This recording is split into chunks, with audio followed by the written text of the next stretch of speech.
میدونی اصطلاح under the weather یعنی چی؟ یعنی زیر آب و هوا؟ نه، این یکی با اونایی که فکر میکنی فرق داره. under the weather یه اصطلاحه که معنیش با معنی لفظیش فرق میکنه.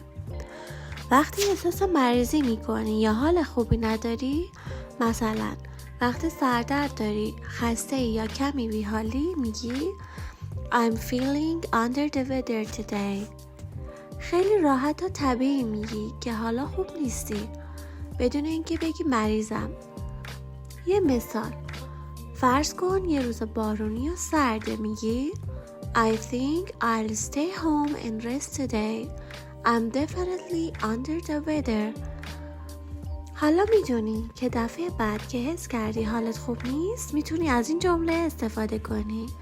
خیلی ساده، خیلی طبیعی. پس تمرین کن و از این عبارت استفاده کن تا انگلیسیت هر روز بهتر بشه.